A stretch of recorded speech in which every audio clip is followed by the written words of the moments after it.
तुम्हारी ब्लड में sugar level कितना होता है? 80 से 120 मिलीग्राम पर 100 ml। ठीक है, होता क्या है, जब तुम खाना, अच्छा एक बात बताओ, तुम लोगों में जो ग्लूकोज स्टोर होता है बॉडी में, वो किस फॉर्म में स्टोर होता है? सबको पता है, बताया है क्लास में बच्चों, ग्लाइकोजन के फॉर्म में होता है। और ग्लाइकोजन के फॉर्म में कहां होता है? लीवर में। यानी ग्लूकोज तुम्हारी बॉडी में ग्लाइकोजन के फॉर्म में कहां स्टोर होता है? तुम्हारे लीवर के अंदर।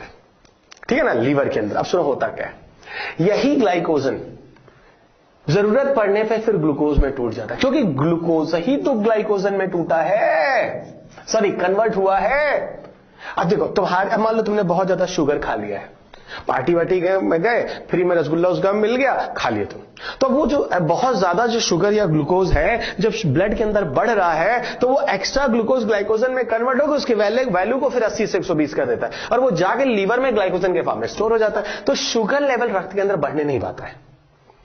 और वही जब तुम 3 दिन 4 दिन खाना नहीं खा रहे होते हो, और ये क्यों ऐसा होता है? क्योंकि ये काम इंसुलिन करता है। यानी इंसुलिन क्या करता है, बढ़े हुए ग्लूकोज की मात्रा को ग्लाइकोजन में कन्वर्ट करके लीवर में स्टोर हो जाता है। तो ग्लूकोज के लेवल का बढ़ी हुई मात्रा का बैलेंस रहता है, और ही इंसुलिन का फॉर्मेशन नहीं हुआ तो शुगर लेवल बढ़ गया, और ये हो गया डायबिटीज मेलाइटिस, जिसको कहते हैं मधुमेह। मधु का मतलब होता है मीठा। ग्लूकेगॉन क्या करता है, अगर 2-3 दिन खाना ना खाओ तो जो लीवर के अंदर ग्लाइकोजन के फॉर्म में कार्बोहाइड्रेट पड़ा हुआ है, वो ग्लूकेगॉन हार्मोन क्या करेगा, उसको ग्लूकोज में कन्वर्ट कर देगा। तो ब्लड के अंदर जो शुगर लेवल गिर रहा था, फिर वो बढ़कर और बैलेंस हो जाता है।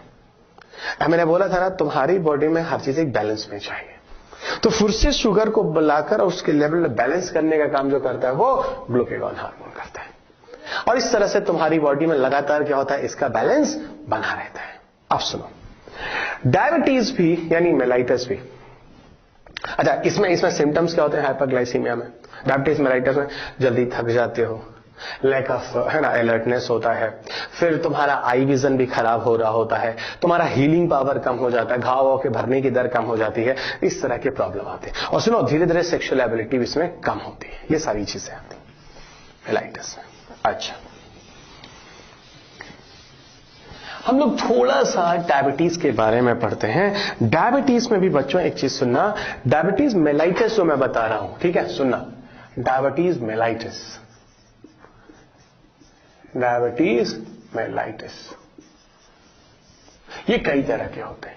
एक होता है जिसको कहते हैं टाइप 1, और एक दूसरा जिसको हम कहते हैं टाइप 2।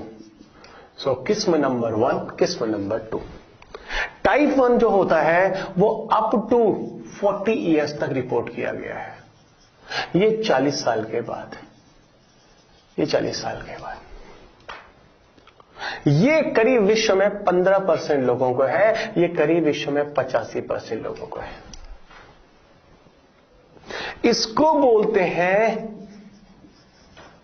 इंसुलिन डिपेंडेंट डायबिटीज, इसको बोलते हैं इंसुलिन इंडिपेंडेंट डायबिटीज। तो ये चीजें हैं जो टाइप 1 और टाइप 2 में होती हैं। इसको हम लोग जुवेनाइल डायबिटीज भी कहते हैं, या चाइल्डहुड डायबिटीज भी कह सकते हैं, क्योंकि अभी मैं सुना कि 40 साल तक तुम बच्चे हो, लेकिन नाम रखा गया तो मैं क्या करूं। और इसको हम लोग एडल्ट डायबिटीज भी कहते हैं। और ये दोनों एक बार हो गया तो फिर ये पूरी जिंदगी रहता है। एक और डायबिटीज होता है बच्चों, मेलाइटस टाइप 3, लेकिन वो सिर्फ प्रेग्नेंट लेडी को होता है, क्योंकि प्रेगनेंसी के समय कभी कभी रेयरेस्ट 1% लेडी को भी इतना नहीं होता, उससे भी कम केसेस में, है ना। प्रेगनेंसी के टाइम में भी पैंक्रियास का थोड़ा लेवल जो होता है उल्टा सीधा हो जाता है, ठीक है। तो वो पूरा जो केस है वो आता है यहां